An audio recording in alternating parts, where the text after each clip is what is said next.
2026 වර්ෂය සමස්තයක් ලෙස ගත්තහම වෘෂභ ලග්න හිමියන්ට ඉතා සුබ ඵලදායක වර්ෂයක්.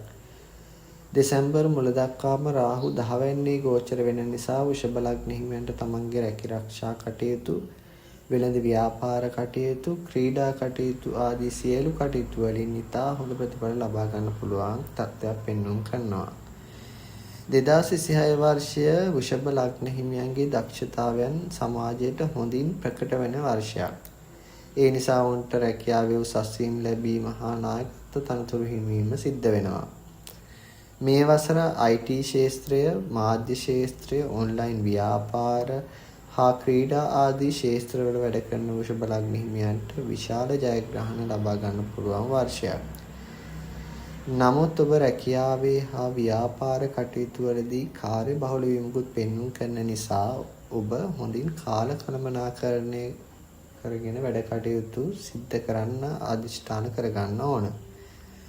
2026 ජූනි මාසයේ ඉඳන් ඔක්තෝබර් අවසාන කාලය අතරතුර ඔබට රැකියාවක් කරමින් හිටියනම් ඔබට හිතනවා තමන්ගේම ව්‍යාපාරයක් ආරම්භ කරන්න.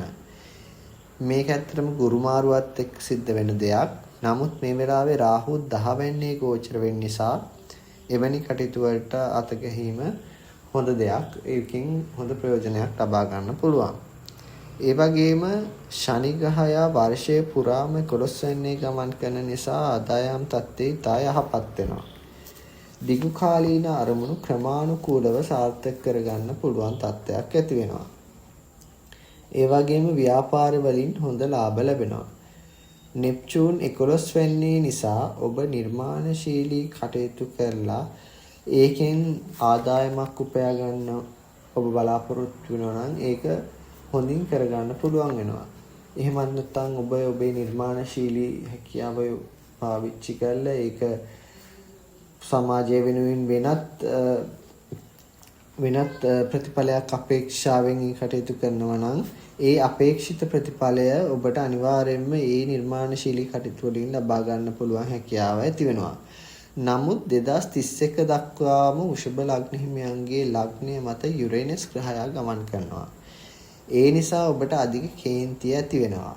ඒ වගේම සැලසුමක් නැතිව කඩිමුඩියේ තීරණ ගැනීමට ඔබ යොමු වෙන්න පුළුවන්. ඉතින් එවැනි අවස්ථාවල ඔබගේ අධික කේන්තිය පාලනය කර ගැනීමට කල්පනාකාරීව සොයාබලා තීරණ ගැනීමටත් ඔබට අභියෝගයක් තියෙනවා. ඉතින් ඒ අභියෝගයත් ජය ගනිමින් ඔබට 2026 වර්ෂයෙන් උපරිම ඵල නෙලා ගැනීමට හැකි වේවා කියා අපි ප්‍රාර්ථනා කරනවා.